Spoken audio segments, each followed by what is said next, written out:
भारत भूमि हमेशा वीरों से भरी रही है, पर इतिहास में बहुत से वीरों को भुला दिया है।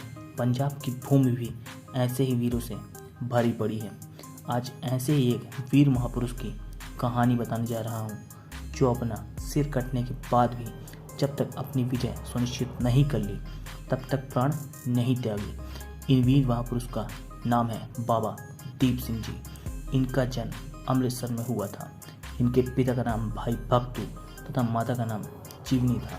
घर में हर प्रकार की संपन्नता थी, बस एक ही चीज़ की कमी थी, एक पुत्र, जिसके लिए हमेशा ये संत के पास आते आते रहते थे। कुछ समय तक संतों से मिलने के बाद इन्हें एक दिन एक संत मिले, जिन्होंने इन्हें पुत्र प्राप्ति का आशीर्वाद दिया। साथ ही उन्होंने बताया कि वो बहुत वीर होगा और उसका नाम दीप रखना। जैसा कि संत जी ने कहा था, कुछ समय पश्चात इन्हें पुत्र रत्न की प्राप्ति हुई, जिसका नाम इन्होंने दीप रखा। सिखों के सबसे अंतिम गुरु गोविंद सिंह जी महाराज द्वारा स्थापित सिखों के सबसे पुराने धार्मिक स्कूल दमदमी टकसाल के बाबा दीप सिंह जी पहले प्रमुख थे। 12 साल की अवस्था में बाबा दीप सिंह जी को उनके माता पिता आनंदपुर साहिब ले आए, जहां पर उनको गुरु गोविंद सिंह जी के दर्शन प्राप्त हुए। कुछ समय रुकने के बाद जब बाबा दीप सिंह जी माता पिता सहित वहां से जाने लगे, तभी गुरु गोविंद सिंह जी ने बाबा दीप सिंह जी को उनके पास छोड़ने के लिए कहा। बाबा दीप सिंह जी के माता पिता मान गए और उन्हें वहां छोड़ दिया। गुरु गोविंद सिंह जी ने बाबा दीप सिंह जी को घुड़सवारी, तलवारबाजी, अन्य बाकी शास्त्र और शस्त्र की शिक्षा दी। बाबा दीप सिंह जी की सारी शिक्षाएं ग्रहण करने के तत्पश्चात गुरु गोविंद सिंह जी की आज्ञा से वो अपने गांव लौट गए, जहां उनका विवाह हुआ। कुछ समय बाद गुरु गोविंद सिंह जी का आदेश हुआ और बाबा दीप सिंह जी दमदमी टकसाल का रखरखाव करने लगे।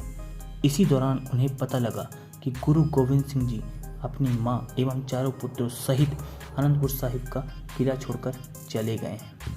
बाबा दीप सिंह जी उनसे मिलने के लिए निकल पड़े। गुरु गोविंद सिंह जी से भेंट होने पर उन्हें पता चला कि चमकौर युद्ध में गुरु जी के दोनों साहिबजादे अजीत सिंह और जुझार सिंह वीरगति को प्राप्त हो गए। साथ ही दोनों छोटे साहिबजादे जोरावर सिंह और फतेह सिंह को सारे हिंद के नवाब वजीर खान ने दीवार में चुनवाकर कत्ल कर दिया। अपना पुत्र परिवार खोने के बाद भी उन्होंने अपने कर्तव्य को नहीं छोड़ा। उन्होंने गुरु ग्रंथ साहिब की रचना की। उन्होंने गुरु ग्रंथ साहिब का पाठ किया और बाबा दीप सिंह जी ने लिखा। गुरु गोविंद सिंह जी ने बाबा दीप सिंह जी को दमदमा साहिब का प्रमुख बना दिया। वो सिख धर्म का प्रचार करने लगे। गुरु गोविंद सिंह जी ने बंदा सिंह बहादुर को जत्थेदार नियुक्त किया और खुद वीरगति को प्राप्त हुए। बाबा दीप सिंह जी ने बंदा बहादुर के साथ मिलकर गुरु गोविंद सिंह के परिवार का बदला लिया और वजीर खां को मौत की नींद सुला दी। बाबा दीप सिंह जी ने बहुत लड़ाई लड़ी और जीती भी। इन्होंने अपना एक जत्था बनाया, जिसका नाम था शहीद जत्था, जिसके ये प्रमुख थे। इस जत्थे का काम था दूसरों की मदद करना, असहायों की मदद करना। इस जत्थे और बाबा दीप सिंह के शौर्य की वजह से उनका बहुत नाम हो गया था। पानीपत के तृतीय युद्ध के बाद अब्दाली भारत से बहुत सारा लूट का सामान एवं हमारी माताओं एवं बहनों को लेकर जा रहा था। बाबा दीप सिंह जी एवं उनके शहीद जत्थे ने सारी स्त्रियों को उनसे आज़ाद करवाया। साथ ही ज़्यादातर लूट का माल भी वापस ले आए। कुछ समय बाद अहमद शाह अब्दाली का पंजाब में अधिकार हो गया। अब्दाली ने अपने बेटे तैमूर को पंजाब का गवर्नर बनाया। तैमूर का सेनापति जहान खान ने अमृतसर में कब्जा कर लिया। तब 75 साल के बाबा दीप सिंह जी ने युद्ध के लिए जहान खान को चुनौती दी। बाबा जी ने सारे सिखों को अपने साथ मिला लिया। बाबा जी की फौज में मात्र 5000 सैनिक थे, मगर वो सब अपनी मातृभूमि के लिए मर मिटने को तैयार थे। अमृतसर से 10 मील पहले तरन तारण के दोनों सेनाओं का आमना सामना हुआ। जहान खान की सेना 20,000 से ज़्यादा थी। दोनों सेनाओं के बीच में घमासान युद्ध हुआ।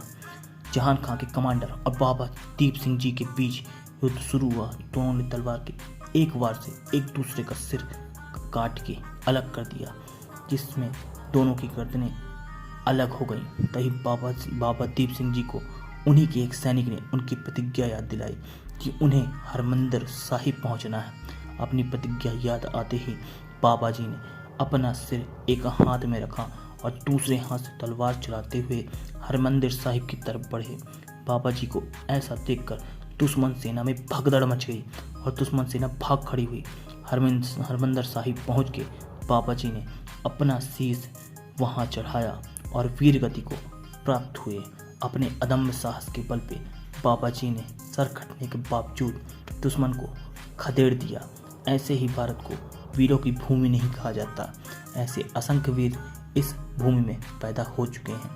ऐसी ही प्रेरणादायक कहानियाँ सुनने के लिए मेरे चैनल को सब्सक्राइब करें। धन्यवाद। जय हिंद, जय भारत।